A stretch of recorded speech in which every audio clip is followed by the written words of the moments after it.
Hello and welcome dear friend, this is me Kumar Pankaj और स्वागत करता हूं आप सबका हमारे यूट्यूब चैनल क्रैक नाउ पर।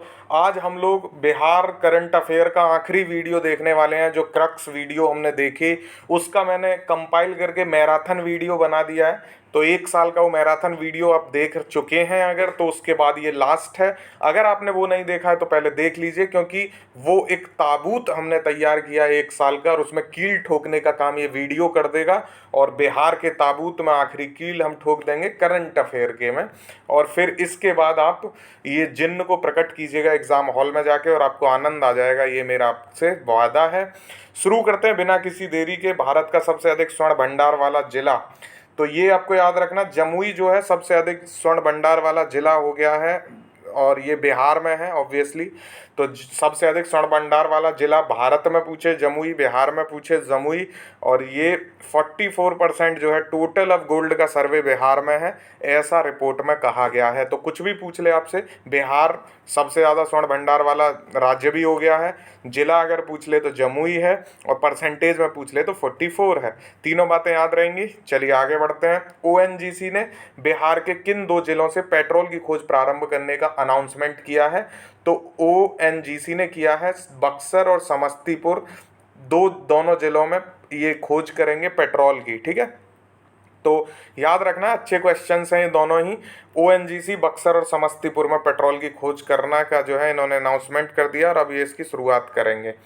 ऐसा ही क्वेश्चन आपसे पूछा जाएगा। एक महत्वपूर्ण करंट है काकोलत जलप्रपात से। आप जानते हैं काकोलत फॉल जो है ये नवादा डिस्ट्रिक्ट में पड़ता है। तो आपसे कई बार क्वेश्चन ये भी पूछा जाता है कि काकोलत जलप्रपात कहाँ है, क्योंकि बिहार का ये फेमस है। तो काकोलत फॉल पड़ता है दोस्तों नवादा में। अब ये चर्चा में क्यों है? क्यों यहाँ पे लगाई जा रही है स्वचालित सीढ़ी यानी एस्कुलेटर, यानी ऑटोमेटिक सीढ़ी जो है, स्टेयर्स जो है लगाई जा रही हैं। नीतीश कुमार जी के द्वारा ये घोषणा की गई ताकि यहाँ पे जो लोग काकोलत जलप्रपात को आसानी से देखने के लिए ऊपर जा सकें। तो ये काकोलत जलप्रपात याद रखिएगा नवादा में है। ये जीएस के बेसिक पे या ज्योग्राफी में ये पूछा जा सकता है, बिहार ज्योग्राफी से क्वेश्चन। फिर अगर हमने काकोलत जलप्रपात की बात की तो करकटगढ़ जलप्रपात भी हाल फिलहाल में चर्चा में रहा, इसको भी याद रखिएगा। करकटगढ़ जलप्रपात या करकटगढ़ फॉल जो है दोस्तों ये कैमूर डिस्ट्रिक्ट में पड़ता है बिहार के। और ये क्यों चर्चा में है? क्योंकि यहाँ पे इको टूरिज्म के लिए इसको डेवलप किया जाएगा, करकटगढ़ जलप्रपात को। तो ये दोनों जलप्रपात महत्वपूर्ण हो गए। अब काकोलत नवादा और करकटगढ़ कैमूर, ये याद रखना है आपको। करंट अफेयर अगर आपको मेरा पसंद आया है और ये आखिरी वीडियो बिहार का, तो मेरी रिक्वेस्ट है आपसे कि जितने भी आपके दोस्त हैं सबको शेयर कर दो। मैं बार बार नहीं बोलूँगा, एक ही बार बोल के ख़त्म कर दूंगा बात, कि प्लीज़ इस वीडियो को आप शेयर कर दीजिए अपने दोस्तों के साथ, ताकि हमें भी अपनी मेहनत का थोड़ा सा फ़ायदा मिल पाए। चलिए आगे देखते हैं। एसईसीआई बिहार के कितने जिलों में ग्रीन विद्युत सप्लाई करेगी? तो solar energy corporation of India जो कंपनी है ये सोलर एनर्जी प्रोवाइड करती है, ये एसईसीआई इसका है नाम। बिहार के कितने जिलों में ग्रीन विद्युत सप्लाई करेगी? तो 3 जिलों में करेगी। ये नाम भी आपको याद रखना बहुत ज़रूरी है, पटना, राजगीर और बोधगया। ठीक है, तो मैंने उसी क्रम में भी लगा दिए हैं कि आप याद कर पाओ। पटना अलग है, राजगीर बोधगया आसपास है। इन्हीं 3 जिलों में ग्रीन विद्युत सप्लाई करेगी एसईसीआई यानी solar energy corporation of India. Important है, याद रखना है, भूलना नहीं है। नमूना सर्वेक्षण रिपोर्ट यानी जो आपका ये नेशनल सर्वे रिपोर्ट जो आती है उसकी बात यहाँ पे हो रही है। सैंपल रिपोर्ट की, जो सैंपल सर्वे रिपोर्ट आती है नेशनल लेवल पे, उसकी बात हो रही है। एसआरएस 2020 के अनुसार शिशु मृत्यु दर बिहार में कितनी है? याद रखिएगा, अच्छा क्वेश्चन है। नेशनल जो नमूना सर्वेक्षण रिपोर्ट है यानी राष्ट्रीय नमूना सर्वेक्षण रिपोर्ट से क्वेश्चन आते हैं इंग्लिश मीडियम वालों, नेशनल सैंपल सर्वे रिपोर्ट। ठीक है, चलिए, तो इससे पूछ रहा है जो शिशु मृत्यु दर कितनी है, यानी जो चाइल्ड मोर्टालिटी रेट की बात हो रही है यहाँ पे। तो ये इन्फेंट का है। ठीक है, जो इन्फेंट होते हैं उनका मोर्टालिटी रेट कितना है, यानी शिशु मृत्यु दर कितनी है? तो ग्रामीण में 27 है इन्फेंट की मोर्टालिटी रेट यानी शिशु मृत्यु दर, गाँव में 27। शहर में दोस्तों ये 25 है, और ओवरऑल अगर हम इसकी बात करेंगे तो 27 हो जाती है। यानी अगर पूछ ले सीधे सीधे कि बिहार में शिशु मृत्यु दर कितनी है, तो वो 27 है। ग्रामीण में 27 है और शहरी में 25 है, ठीक है, और ओवरऑल 27 है, याद रहेगा। तो इजी है, ग्रामीण 27, ग्रामीण 27, ओवरऑल 27 और शहरी है 25, ठीक है। तो 27, 27, 25 ऐसे याद रखिएगा। ग्रामीण और ओवरऑल 27 है, शहरी 25 है, और राष्ट्रीय अगर आपसे पूछ ले तो वो 28 है। और ये मैंने क्यों यहाँ पे जिक्र किया इस बात का, क्योंकि राष्ट्रीय 28 है और बिहार की ओवरऑल 27 है, तो उम्मीद है कि क्वेश्चन यहाँ से बन सकता है। ये कम है बिहार की मोर्टालिटी रेट, तो इसलिए क्वेश्चन यहाँ से बन सकता है, ठीक है। तो ये हम किसकी बात कर रहे हैं, नेशनल सैंपल सर्वे रिपोर्ट। अब इसी के अकॉर्डिंग जन्म दर कितना है, यानी बर्थ रेट कितना है बिहार का, तो बिहार का सबसे ज़्यादा बर्थ रेट जो है यहाँ पे रिकॉर्ड किया गया, दर्ज किया गया 25.5%, और ये सर्वाधिक जन्म दर है इस समय बिहार में। ये हम किसकी बात कर रहे हैं, नेशनल नमूना सर्वेक्षण रिपोर्ट के अनुसार ये सारे आंकड़े हम देख रहे हैं। तो जन्म दर 25.5 है, जो कि सर्वाधिक है। अंडमान में सबसे कम है, जहाँ पे कुल 10 के आसपास है, ठीक है। इतना भी आप याद रखोगे, 10 के आसपास तो काफ़ी है, 10.8 है वैसे टू बी एग्जैक्ट, बट पूछेगा नहीं आपसे कि कहाँ पे कम है।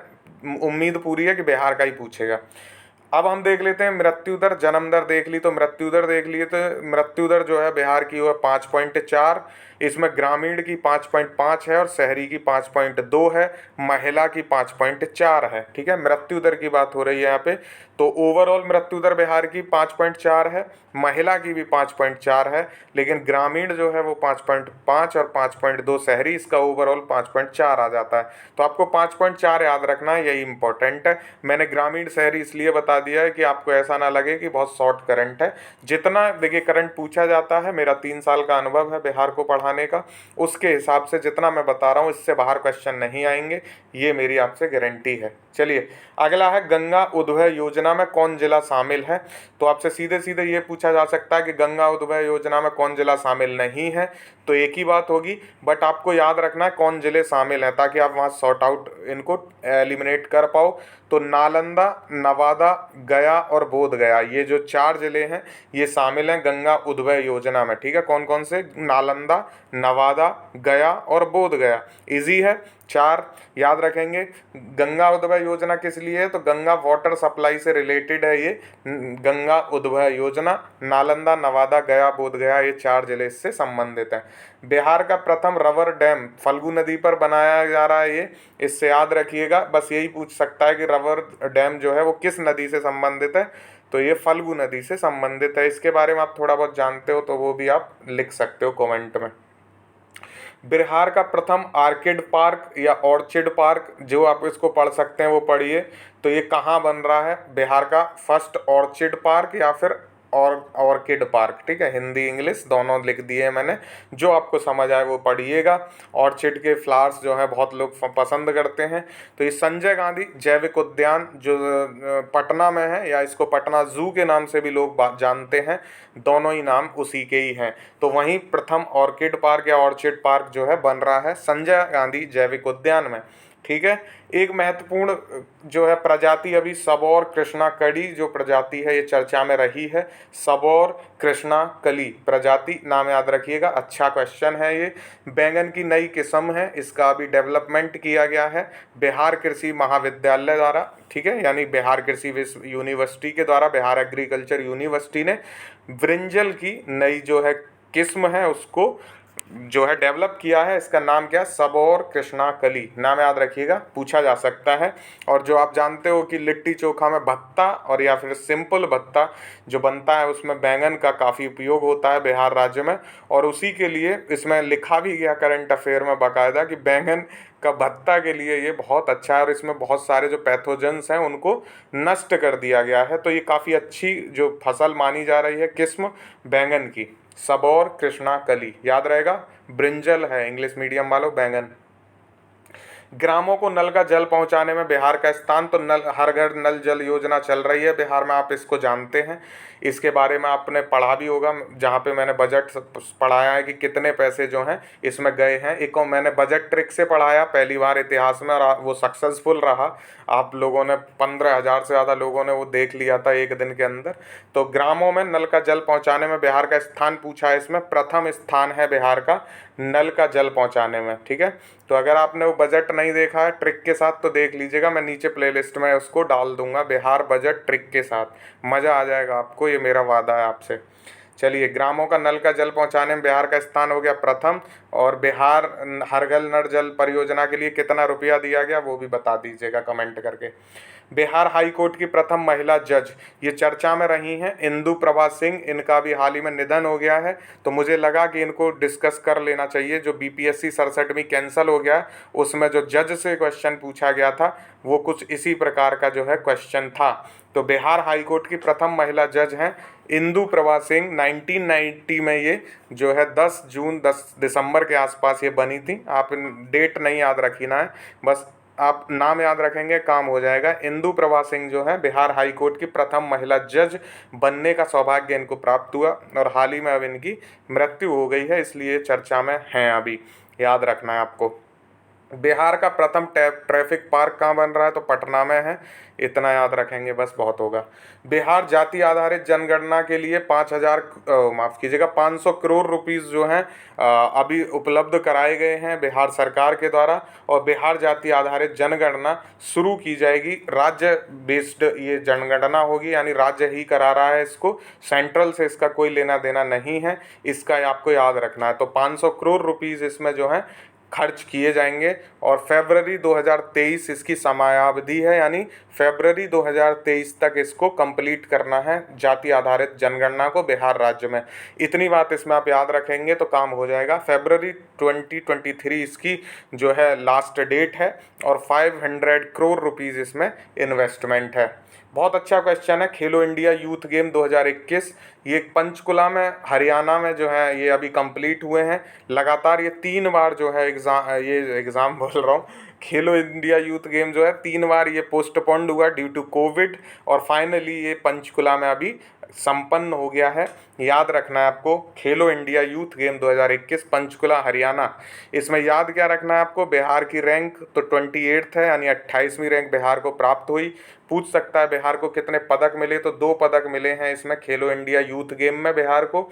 एक गोल्ड मेडल मिला जो कि मिला भोला कुमार को। ठीक है, याद रखना है। वेट लिफ्टिंग में यानी भारोत्तोलन में भोला कुमार को गोल्ड मेडल मिला, जिसमें इन्होंने 282 केजी यानी 282 केजी वजन उठाया था। स्नैच राउंड होता है एक, और एक क्लीन एंड जर्क राउंड होता है, 2 राउंड में मिला के 282 केजी इन्होंने उठाया। आप लोग वेट लिफ्टिंग देखा होगा तो जानते होंगे, नहीं तो छोड़ दीजिए। आप भारोत्तोलन में भोला कुमार जी जीते हैं, 282 किलो वेट उठाया, बस इतना याद रखना। गोल्ड मेडल मिला इसलिए महत्वपूर्ण है। इनके बारे में मैं लिखना भूल गया हूँ, आप लोग ये ज़रूर ये देख लीजिएगा भोला कुमार किस डिस्ट्रिक्ट से संबंधित है। ठीक है, क्योंकि बिहार में ये रहता है ट्रेंड कि कई बार डिस्ट्रिक्ट पूछ लिया जाता है प्लेयर्स का। दूसरा जो मेडल मिला है वो ब्रॉन्ज मेडल मिला है, यानी कांस्य पदक मिला है। हाँ, इंग्लिश मीडियम वालों मैं भूल गया, जो गोल्ड है ये भोला कुमार जी को है वेट लिफ्टिंग, और ब्रॉन्ज जो है ये शुभम कुमार को मिला, कैमूर से हैं ये, और इनको भी वेट लिफ्टिंग में मिला है। ठीक है, यानी कांस्य पदक Shubham Kumar Kaimur district, gold medal Bhola Kumar, इनका डिस्ट्रिक्ट आपको याद रखना है। वेट जो कैटेगरी दोनों की भारोत्तोलन ही है, यानी वेट लिफ्टिंग ही है। एक यहाँ पे और चीज़ जो आप याद रख सकते हैं, खेलो इंडिया यूथ गेम में बिहार के लिए जो पहला पदक आया था वो ब्रॉन्ज आया था, जो कि शुभम कुमार ने जीता था, कैमूर से हैं ये। 2 ही पदक सिर्फ बिहार को आए हैं खेलो इंडिया यूथ गेम में, इतना आप याद रखेंगे काम हो जाएगा आपका। चलिए, अगला क्वेश्चन है, प्रधानमंत्री आवास योजना में प्रथम स्थान किस जिले को मिला है, तो किशनगंज को मिला है। और ये जो डाटा है ये 2016-17 से 2021-22 तक का है, तो मैंने सीधे सीधे 2016 से 2022 लिख दिया है ताकि आपको समस्या ना हो। वैसे ये पूरा एक जो फाइनेंशियल ईयर होता है, तो जो फाइनेंशियल ईयर 16-17 था उससे 21-22 के लिए डेटा है, यानी 21-22 तक है। और किशनगंज जो है प्रधानमंत्री आवास योजना में अग्रणी जिला है बिहार में। ठीक है। चलिए अगला क्वेश्चन है, जन कवि नागार्जुन स्मृति सम्मान 2022 किसको प्रदान किया गया है? तो डॉक्टर तारानंद वियोगी को मिला है ये जन कवि नागार्जुन स्मृति सम्मान, डॉक्टर तारानंद वियोगी। इंपॉर्टेंट है, याद रखना है आपको। Bihar open master athlete championship में 2 पदक जीते हैं अभी एक महिला खेल प्लेयर ने, उनका नाम पूछ रहा है किसने जीते हैं। तो Bihar open master athlete championship में अंजू कुमारी ने 2 मेडल जीते हैं, ठीक है। और ये जो है अभी रेलवे डिपार्टमेंट में कार्यरत भी हैं। आपको इनका जिला देखना है कि ये किस जिले की हैं, अंजू कुमारी, ठीक है। Bihar open master athlete championship. देखिए मैं कई चीज़ों को, ऐसा भी नहीं है कि मैं जानबूझ के छोड़ता हूँ, कुछ चीज़ें मिस हो जाती हैं क्योंकि करंट कवर कराना, फिर और भी चीज़ें मैं कवर करा रहा हूँ आपके लिए, तो मुश्किल हो जाता है, तो छूट जाती हैं कई सारी चीज़ें। बट कुछ चीज़ें मैं जानबूझ के भी छोड़ता हूँ ताकि आप उन्हें सर्च करें और क्वेश्चन आपके दिमाग में बैठ जाए। तो अंजू कुमारी जी को आप सर्च करेंगे, ये मेरे से गलती से छूटा है, ना कि जानबूझ के, ठीक है। चलिए आगे बढ़ता हूँ।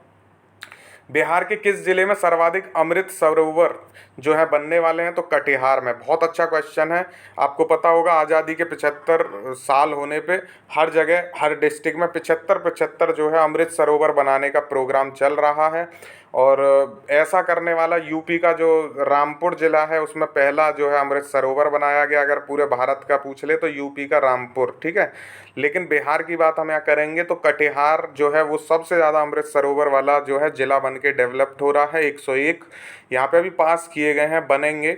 और कुल जो है अगर आपसे बिहार का पूछे तो 2852 यानी 2852 38 जिलों में हैं ये टोटल, ठीक है। तो बिहार के टोटल अमृत सरोवर बिहार में होंगे 2852, 38 जिलों में मिला के। कटिहार में सबसे ज़्यादा हैं 101। ये किस स्कीम के तहत, यानी कौन बनाएगा? तो महात्मा गांधी जो नरेगा योजना है, मनरेगा गारंटी अधिनियम, उसके तहत है। यहाँ पे एक चीज़ और आ गई तो ध्यान रखिएगा, मनरेगा के तहत 120 रुपये का जो है भुगतान किया जाता है बिहार में। ये बिहार के लिए इम्पोर्टेंट फैक्ट है कि जो रोजगार भत्ता है बिहार में मनरेगा के तहत 120 रुपये दिया जाता है। और कटिहार में जो है 101 अमृत सरोवर बनाए जा रहे हैं। आगे की इन्फॉर्मेशन भी मैं दे दूं यहीं पे कि इन अमृत सरोवरों को बनाने के बाद इसमें मछली पालन जैसे या बत्तख पालन जैसे जो व्यवसाय हैं उनको किए जाने का प्लान है सरकार का। अभी हालांकि उस पर कोई बिल वगैरह ऐसा पास हुआ नहीं है। चलिए अगला है 4th खाद्य सुरक्षा सूचकांक, यानी चौथा या चतुर्थ खाद्य सुरक्षा सूचकांक, या इंग्लिश मीडियम वालों 4th फूड सेफ्टी इंडेक्स। 2021-22 में बिहार की रैंक पूछ रहा है। तो 4th फूड सेफ्टी इंडेक्स या खाद्य सुरक्षा सूचकांक में बिहार की रैंक है 16वीं, 16th रैंक है बिहार की। और इसका स्कोर बिहार का है 30, ठीक है, 30 स्कोर। तो दोनों बातें पूछ सकता है कि फूड सेफ्टी इंडेक्स में बिहार की रैंक क्या है, तो 16 है, ठीक है। और ट्रेंड आपने देखा ही होगा कि स्कोर पूछा गया, अभी 16वीं जो कैंसिल हुई है, तो 30 जो है स्कोर भी है इसमें फूड सेफ्टी इंडेक्स में, याद रखना है। आपसे मेरा विनम्र निवेदन है कि आप स्कोर जरूर देख के जाइएगा बिहार के सूचकांकों का, ठीक है। बिहार विधानसभा की शताब्दी समारोह में मुख्य अतिथि कौन थे? तो अभी आप ही को पता होगा बिहार विधानसभा का जो है शताब्दी महोत्सव यानी 100 वर्ष पूर्ण होने पे प्रोग्राम किया गया। इसमें प्रधानमंत्री नरेंद्र मोदी जो है वो समापन समारोह में चीफ गेस्ट थे, यानी प्रथम वो मुख्य अतिथि थे। मुख्य अतिथि के तौर पे आने वाले प्रथम पीएम भी थे जो विधानसभा में आए। बिहार विधानसभा में कोई पहला पीएम अगर आया तो वो मोदी जी हैं, इसलिए शायद हो सकता है क्वेश्चन यहाँ से बन जाए। याद रखिएगा विधानसभा की शताब्दी। और इन्होंने एक वहाँ से पुस्तक भी विमोचित की थी, वो भी आप देख लीजिएगा, विरासत के झरोके से, ऐसे करके पुस्तक का नाम है। अगर आप विरासत के झरोके भी याद रखेंगे तो काम हो जाएगा। प्रथम पीएम है मोदी बिहार विधानसभा में आने वाले, ये भी याद रखना है। इसी विधानसभा से एक क्वेश्चन है, यहाँ पे शताब्दी स्मृति स्तंभ का जो है अनावरण किया गया। और यहाँ पे 2 पिलर बनाए जा रहे हैं बेसिकली अलग अलग, उसी में शताब्दी स्मृति स्तंभ है एक, जिसपे बोधि वृक्ष का निर्माण किया जा रहा है। तो क्वेश्चन ये है कि जो ये बोधि वृक्ष बनाया जा रहा है, ये इसके वास्तुकार यानी आर्किटेक्चर कौन है? तो आर्किटेक्ट हैं अरुण पंडित। कौन है? अरुण पंडित। याद रखिएगा, अच्छा क्वेश्चन है ये। अरुण पंडित जो है ये आर्किटेक्ट हैं जो इस शताब्दी स्मृति स्तंभ पर बोधि वृक्ष का निर्माण जिन्होंने किया है। बहुत अच्छा क्वेश्चन है ये, याद रखना है, अरुण पंडित। NIRF रैंकिंग के बारे में देख लीजिए, डिटेल में थोड़ा देखना है इसको। National institute ranking framework 7th edition जो अभी लेटेस्ट आया है, उसमें बिहार के बारे में कुछ बातें हैं जो आपको देखनी है। तो ओवरऑल कैटेगरी में बिहार का अगर कोई शीर्ष संस्थान है तो वो है आईआईटी पटना, जिसका 59वां स्थान है। ठीक है, 7th एडिशन में ओवरऑल में आईआईटी पटना का 59वां स्थान है ओवरऑल कैटेगरी में। और टॉप 100 में ये सिर्फ एक आईआईटी पटना है जिसका स्थान आया है। ठीक है, उसके बाद अगर आप दूसरा देखना चाहोगे तो वो एनआईटी पटना का आता है ओवरऑल कैटेगरी में, और वो 101 से 150 के बैंड में आता है। ठीक है, जो बैंड बनने लगते हैं ना 100 के ऊपर, तो 101 से 150 वाले बैंड में एनआईटी पटना का स्थान आता है ओवरऑल कैटेगरी में। तो उसको क्वेश्चन में पूछेगा नहीं, मैंने लिखा भी नहीं है, इसलिए आईआईटी पटना का 59वां रैंक है ओवरऑल कैटेगरी में, ये याद रखेंगे तो काम हो जाएगा। फिर आते हैं इंजीनियरिंग की आपकी कैटेगरी में। तो इंजीनियरिंग में जो है आईआईटी पटना का 33rd रैंक है, यानी 33वीं रैंक है। अगर ओवरऑल में देखोगे तो 59वीं है। ठीक है, लेकिन अगर इंजीनियरिंग कॉलेज में देखोगे तो इंजीनियरिंग कॉलेज में जो है इसकी है 33rd रैंक, यानी 33वीं रैंक, और एनआईटी पटना की है 63वीं रैंक। ठीक है, ये जितना मैं बता रहा हूँ इतना तो लिखने लेना है, आपको नोट कर लेना है। पीडीएफ चाहिए तो मिल जाएगी आपको इसकी टेलीग्राम पे ही, टेलीग्राम का लिंक भी आपको नीचे मिल जाएगा। बट अगर आप खुद से नोट करेंगे तो ज़्यादा बेहतर है। पीडीएफ तो मैं दे ही दूंगा, मैंने बनाया ही इसलिए कि आपको प्रोवाइड हो जाए। ठीक है, चलिए हमने ओवरऑल कैटेगरी देखा, इंजीनियरिंग में भी देख लिया। अब थोड़ा सा और देख लेते हैं आईआईएम में, यानी मैनेजमेंट में। आईआईएम बोध गया का 73rd पोजीशन है, यानी 73वीं आईआईएम बोध गया। तो ये किस कैटेगरी में हो गया? मैनेजमेंट में हो गया, प्रबंधन में हो गया। ठीक है, और एनआईपी हाजीपुर है, नेशनल इंस्टीट्यूट ऑफ फार्मेसी। तो फार्मेसी में है 75वां स्थान हाजीपुर का, एनआईपी हाजीपुर का फार्मेसी में 75वीं पोजीशन है। तो ये चार पोजीशन याद रखोगे, काम हो जाएगा। ओवरऑल में आईआईटी पटना 59वां, इंजीनियरिंग में IIT Patna 33rd, NIT Patna 63rd। उसके बाद आईआईएम बोध गया मैनेजमेंट में 73rd, एनआईपी हाजीपुर फार्मेसी में 75। ठीक है, बस इतना काफ़ी है। और मुझे लगता है मैं इतना ऐसे पढ़ाता ही हूँ कि आपको आधा तो याद हो ही जाता होगा देखते देखते ही। फिर है बिहार इंजीनियरिंग विश्वविद्यालय के कुलपति। तो हाल ही में नियुक्ति हुई है इंजीनियरिंग विश्वविद्यालय की, यहाँ पे बात हो रही है, ये ध्यान रखिएगा। 2 नियुक्तियाँ हुई हैं लगभग आसपास में ही। तो इंजीनियरिंग विश्वविद्यालय का पूछे, यानी इंजीनियरिंग यूनिवर्सिटी का पूछे तो सुरेश कांत वर्मा है, यानी SK वर्मा, सुरेश कांत वर्मा याद रखना है आपको। इंजीनियरिंग में सुरेश, तो ऐसे रखिएगा, सुरेश जो है वो इंजीनियर है। ऐसे, pardon for my language, but मैं कोशिश कर रहा हूँ कि आपको याद हो जाए, इसलिए मैंने ऐसा बोला, नहीं तो बहुत बड़े व्यक्तित्व हैं वो, बट आप ऐसे ही याद रखेंगे। सुरेश जो है वो इंजीनियर हैं, और सुरेंद्र जो हैं वो हेल्थ से हैं। ठीक है, तो हेल्थ एंड साइंस के जो वाइस चांसलर हैं यानी कुलपति हैं, यानी किसके? स्वास्थ्य विज्ञान के, वो हैं सुरेंद्र नाथ सिन्हा। तो सुरेंद्र स्वास्थ्य और सुरेश इंजीनियर। ठीक है, ऐसे याद रखेंगे तो काम हो जाएगा। ठीक है, ये दोनों ही कुलपति हैं, एक स्वास्थ्य में एक इंजीनियरिंग में। चलिए अगला है, बिहार का प्रथम ऑक्सीजन पार्क कहाँ बन रहा है? तो गोपालगंज में बन रहा है बिहार का प्रथम ऑक्सीजन पार्क, और ये आज़ादी का अमृत महोत्सव के तहत ही डेवलप किया जा रहा है, बिहार का प्रथम ऑक्सीजन पार्क। ठीक है, याद रखेंगे। तो आज़ादी का अमृत महोत्सव 75 वर्ष का जो चल रहा है प्रोग्राम, उसी के तहत इसका जो है अनाउंसमेंट हुआ है। बिहार को एमएसएमई क्षेत्र में राज्य और केंद्र शासित प्रदेश में स्थान कौन सा है? तो एमएसएमई क्षेत्र में याद रखिएगा, जहाँ भी बिहार एमएसएमई आ जाए सेक्टर, तो बिहार को 2nd पोजीशन मिली है, ये आपको याद रखना है, राज्य और केंद्र शासित प्रदेश में। ऐसे क्वेश्चन बनने की संभावना ज़्यादा रहती है क्योंकि अच्छा सेक्टर है एमएसएमई, और इसमें बिहार की है 2nd पोजीशन, उड़ीसा प्रथम पे है। तो अगर आपको प्रथम भी पता करना हो तो उड़ीसा याद रख सकते हैं। मेरा गांव मेरा बैंक प्रोग्राम चल रहा है हाल ही में, और ये बहुत अच्छी स्कीम चल रही है, बहुत अच्छा प्रोग्राम हम कह सकते हैं, मेरा गांव मेरा बैंक प्रोग्राम। तो ये किस बैंक के सहयोग से चलाया जा रहा है? SBI, state bank of India, lunch के बाद आना बैंक उसको आप याद रख सकते हैं। तो मेरा गांव मेरा बैंक प्रोग्राम हुआ पटना में आयोजित, और इसको जो है फंड कह सकते हैं, इसको सपोर्ट कह सकते हैं, SBI बैंक कर रहा है, यानी state bank of India. Patna में इसका आयोजन हुआ था मेरा गांव मेरा बैंक प्रोग्राम का। ठीक है, अच्छा है ना, करंट अफेयर बहुत ढूंढ के लाया हूँ बड़ी मुश्किल से, अलग अलग जगह से।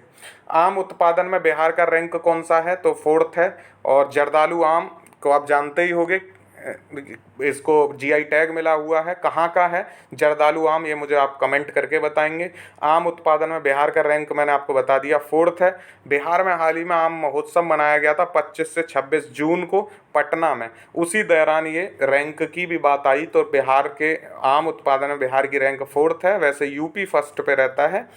और आपको ये बताना है कि जर्दालू आम किस जिले से संबंधित है। जितने भी क्वेश्चन मैं आपसे पूछ रहा हूँ उनके आंसर जरूर करिएगा, क्योंकि हो सकता है कि कई बार करंट अफेयर सीधा नहीं पूछा जाता है एग्जाम्स में अगर टफ क्वेश्चन बनाना हो, बट उससे रिलेटेबल बनता है। तो इसलिए जो मैं पढ़ाता हूँ रिलेटेबल उससे चीज़ें पूछता हूँ, तो उनको बताया करो।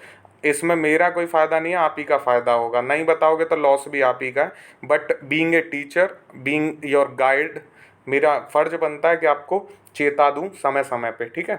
चलिए, बिहार का राष्ट्रपति चुनाव में वोट मूल्य 81,066 है, याद रखना है आपको। यानी बिहार के जितने एमपीज और एमएलए हैं उनको मिला के जो वोट का काउंट कितना बनता है, मूल्य कितना बनता है, आप जानते होंगे कि राष्ट्रपति का चुनाव जो है एकल मत के हस्तांतरणीय प्रणाली द्वारा होता है, जिसमें आनुपातिक प्रणाली का उपयोग किया जाता है। तो उस आनुपातिक प्रणाली के थ्रू वोट का मूल्य निकाला जाता है। इसमें फर्स्ट पास द पोल सिस्टम नहीं लगता है, ये आप जानते होंगे अगर आपने थोड़ा भी डिटेल में पॉलिटी पढ़ी है। तो नहीं पढ़ी है तो ज़्यादा लोड नहीं लेने का है। बिहार का राष्ट्रपति चुनाव में वोट मूल्य सिर्फ याद रखना है कितना है बिहार की, तो 81,066 है। आपको ये भी पता रखना है कि बिहार के कुल एमपी कितने हैं, तो 56 नहीं, माफ़ कीजिएगा, ये मैंने गलत बोल दिया शायद। हाँ, ये ठीक है, सही बोला मैंने। बिहार के कुल एमपी जो हैं वो हैं 56 पार्लियामेंट में, जिसमें लोकसभा में 40 हैं और राज्यसभा में 16 हैं। तो देखिए, मैंने कोशिश तो ये की है कि आपको रिलेटेबल चीज़ें सारी दे दूं कि अगर बिहार का राष्ट्रपति चुनाव हुआ है उससे संबंधित कुछ क्वेश्चन कुछ भी बने तो आपको पता हो। इससे ज़्यादा मेहनत मैं क्या कर सकता हूँ। तो आप शेयर तो प्लीज़ कर दो, ये आखिरी बार रिक्वेस्ट कर रहा हूँ, शेयर कर दो भाइयों। तो 81,066 कुल एमपी, 56 लोकसभा में 40, राज्यसभा में 16, ठीक है। इतना याद हुआ। चलिए थोड़ा आगे बढ़ते हैं। अब चूंकि एमएलए 242 है बिहार में, और एक एमएलए का जो वोटिंग प्राइस है या वोट वैल्यू है वो 173 है, तो 242 एमएलए का जो हो जाता है वो हो जाता है काउंट 41,866। और एमपी हमने देखा 56 है, और एक एमपी की वोट की वैल्यू थी 700 वैल्यू, ठीक है, पर एमपी, तो वो मिलके हो जाता है 39,200। समझ में आया? एक एमपी के वोट की वैल्यू कितनी है? 700, तो एक इंटू 700, और 700 इंटू 56 करेंगे तो 39,200, ठीक है। ऐसे ही एक एमएलए के वोट की वैल्यू है 173, 173 इंटू 242 तो 41,866। इस हिसाब से ये कैलकुलेशन होती है। अब ये कहेंगे 173 में 242 करोगे तो कितना आएगा सर? ये कैलकुलेशन आप करते रहना। 2-4 चीज़ें इसमें क्लॉज सब क्लॉज होते हैं, उनको आप ना ही समझे तो बेहतर है, क्योंकि क्वेश्चन आपसे न्यूमेरिकल हल कराने के लिए नहीं आने वाला है। 81,066, ठीक है। बिहार का राष्ट्रपति चुनाव में वोट मूल्य, फिर से बात वहीं आती है, 81,066। एमएलए याद रख सकते हो 242, नहीं याद रखो तो एमपी तो याद ही रखना 56, क्योंकि सीधे ही पूछ लेता है कि बिहार का जो है एमपी कितने हैं, या बिहार की लोकसभा में सीटें कितनी हैं, तो 40 और राज्यसभा में 16, ठीक है। चलिए, सूचना, अब राष्ट्रपति चुनाव पे घूम के आ जाते हैं। तो राष्ट्रपति चुनाव की जो अधिसूचना जारी की गई वो 15 जून को की गई थी। कई बार बिहार ऐसे क्वेश्चन पूछ लेता है, मुझे आज भी याद है पंचायत चुनाव की अधिसूचना पूछी गई थी शायद 66वीं में, ठीक है, मुझे इतना याद है 66वीं में ही पूछी गई थी। तो सूचना 15 जून को, और चुनाव हुआ 18 जुलाई को, और शपथ हुई 25 जुलाई को, ठीक है। ये इतना याद रखेंगे, काम हो जाएगा। सूचना 15 जून, चुनाव 18 जुलाई, शपथ 25 जुलाई, तो 15, 18, 25। और द्रौपदी मुर्मू जो हैं वो 15th प्रेसिडेंट हैं, ये भी आप याद रख सकते हैं। Draupadi Murmu 15th president of India, और पर्सन के तौर पे यानी व्यक्तित्व के तौर पे उनका कौन सा नंबर है ये भी देखिएगा, और प्राइम मिनिस्टर प्रेसिडेंट किस नंबर की हैं ये भी देखिएगा, क्योंकि ये एक व्यक्ति जो है 2 बार रहे तो उसकी वजह से ये काउंट आगे पीछे भी होता है। ये भी आप थोड़ा देख लीजिएगा राष्ट्रपति चुनाव को। अब सारी उम्मीद मुझसे ही क्यों करके बैठ गए हो भाई? बिहार रोड मैप पेश करने वाला प्रथम राज्य है। तो बिहार ने रोड मैप किसका किया है? तो रोड मैप ऑन जो मेंस्ट्रुअल हाइजीन होती है, या मेंसुरेशन हाइजीन जो होती है, या मेंस्ट्रुअल हाइजीन जो होती है, उसके बारे में बिहार रोड मैप पेश करने वाला प्रथम राज्य हो गया है, ठीक है। ओके, इसका हिंदी मुझे नहीं पता है एक्चुअली। मैंने भी जो मेडिकल पढ़ाई की तो इंग्लिश में ही, तो अभी आ नहीं रहा समझ में, ठीक है। हिंदी मैं बता दूंगा अगर आपको चाहिए। वैसे आप मेंस्ट्रुअल हाइजीन याद रखोगे तो याद हो जाएगा। बिहार रोड मैप पेश करा, बिहार ने प्रथम राज्य है। प्रथम मराठी फिल्म सूमी को 68th राष्ट्रीय फिल्म महोत्सव में 2 कैटेगरी में पुरस्कार मिला, ये भी याद रखिएंगे आप। प्रथम मराठी फिल्म सूमी को 68th राष्ट्रीय फिल्म महोत्सव, तो क्या है इसमें, सूमी मूवी का नाम है, मराठी फिल्म है ये सूमी। और 68वां जो राष्ट्रीय फिल्म महोत्सव हुआ, इसमें 2 अलग अलग कैटेगरी में इसको पुरस्कार मिला है। वो कैटेगरी मैंने यहाँ पे डिस्कस नहीं की हैं क्योंकि वो इम्पोर्टेंट भी नहीं है। सिर्फ इम्पोर्टेंट ये है कि इसके लेखक जो हैं वो दिव्येश इंदुलकर हैं और ये पूर्वी चंपारण से संबंधित हैं। तो मराठी फिल्म सूमी को जो लिखा है वो दिव्येश इंदुलकर जी ने लिखा है और ये संबंधित है पूर्वी चंपारण से, ईस्ट चंपारण से, दिव्येश इंदुलकर, ठीक है। 2 कैटेगरी, सूमी जो है मराठी फिल्म है, इतना याद रखेंगे काम हो जाएगा। कुछ जीआई टैग मिलने के पीछे खासी मेहनत की जा रही है बिहार में, तो ये आपसे नहीं पूछेगा इसके बारे में कि क्या ज़्यादा हो रहा है, बट आपको ये याद रखना है, खुरमा अगर पूछ ले तो भोजपुर से संबंधित है, तिलकुट अगर पूछ ले तो गया से संबंधित है, बालूशाही अगर पूछ ले तो सीतामढ़ी से संबंधित है, ठीक है। तिलकुट, गया, तो इसको कैसे याद रख सकते हैं, कुट गया। हमारे यूपी में कहावत होती है कुट जाएगा, ठीक है, तो कुट गया मतलब पिट जाएगा वाला, तो कुट गया वो कुट गया, ठीक है। और भोज, खुला भोज, तो खुरमा, खुला भोज, कुट गया, बालूशाही सीता जी, ठीक है, बालूशाही सीता जी, सीता बालूशाही खा गई, कुट गया, खुरमा का भोज, बस बात खत्म। जीआई टैग बाकी आपको वो सब देख ही लेने, मगई पान, जर्दालू आम, ठीक है, कतरनी चावल, ठीक है, ये सही बोला ना मैंने, तो ये देख लीजिएगा। इन सब को भी ये इम्पोर्टेंट हैं, इनको आपको पता होना चाहिए जितने भी जीआई टैग हैं कहाँ से संबंधित हैं। फिर आता है नेशनल फैमिली हेल्थ सर्वे 5th रिपोर्ट, बहुत अच्छा है, ये मैं पहले डिस्कस कर चुका हूँ बट फिर से मैं इसको एक बार करना चाहता हूँ क्योंकि इससे क्वेश्चन आने की संभावना ज़्यादा है। तो national family health survey report के according sex ratio in Bihar कितना है, तो 1090 है। सेक्स रेशियो कितना है, 1090, यानी लिंगानुपात बिहार में। ये नेशनल फैमिली हेल्थ सर्वे की बात हो रही है, राष्ट्रीय स्वास्थ्य परिवार स्वास्थ्य सूचकांक, ठीक है, नेशनल परिवार स्वास्थ्य सूचकांक कैसा होगा ये। और 5th है ये, 5वां संस्करण है। इसके अकॉर्डिंग बिहार में लिंगानुपात 1090 है, शहरी जो है 982 है यानी 982 है, और ग्रामीण 1111 है यानी 1111, ठीक है। और फर्टालिटी रेट जो है वो कितना है, तो फर्टालिटी रेट है 0.4 का रिडक्शन हुआ है फर्टालिटी रेट में, यानी जन्म दर इसको कहेंगे शायद। फर्टालिटी रेट को हिंदी में क्या कहते हैं दोस्तों, एक बार देख लीजिएगा। ये कुछ चीज़ों की हिंदी मेरे को समझ नहीं आती है, माफ़ी चाहूँगा मैं इसके लिए। बहुत अच्छी बात ये नहीं है, बुरी बात है, बट नहीं पता है मुझे अभी। फर्टालिटी रेट को देख लीजिएगा, 0.4% रिडक्शन यानी कमी हुई है इसमें फर्टालिटी रेट में। और अब बिहार का जो फर्टालिटी रेट है ये शायद जन्म दर के बारे में ही है, 3 हो गया है, 3.2 यानी 3 हो गया है बिहार का फर्टालिटी रेट। और कितने का इसमें रिडक्शन हुआ है यानी कमी हुई है 0.4% की, ये पहले 3.4% था, तो ये तो आपको समझ में आ ही गया होगा, तो ये इम्पोर्टेंट है। वहीं अगर फर्टालिटी रेट की हम बात करें नेशनल पे तो वो 2.2 है यानी 2% है बेसिकली, इसको ऐसे पढ़ेंगे। और बिहार का 3 है, सही 1 ज़्यादा है। और बिहार का कम कितना हुआ है, 0.4 हुआ है। जो चौथा सर्वे आया था उसके बाद से हम ये बात कर रहे हैं, 5वें में 0.4 की कमी हो गई है, ठीक है। तो ये जो था ये आखिरी कील थी बिहार करंट के ताबूत में, और ये कील कितनी मजबूती के साथ आप ठोकते हो ये आप पे डिपेंड करता है। मैंने बहुत मजबूती के साथ इस कील को तैयार किया था। बस आपका एक आखिरी एहसान मेरे पे करोगे तो कर दीजिए, वीडियो को लाइक ठोक दो और दोस्तों को इस वीडियो को शेयर कर दो ज़्यादा से ज़्यादा, और लाइक ऐसे ठोकना जैसे कील ठोक रहे हो ताबूत में, ठीक है। चलिए, मजाक जोक सपाट, आप पढ़ते रहिए, एग्ज़ाम बिल्कुल सर पे है। मैं नेशनल करंट अफेयर का कंपाइलेशन अब बनाऊंगा इसके बाद, और उसके बाद फिर आप आज़ाद पंछी की तरह उड़ जाना, एग्ज़ाम देने चले जाना, ठीक है। Thank you so much for watching, have a good day, जय हिंद।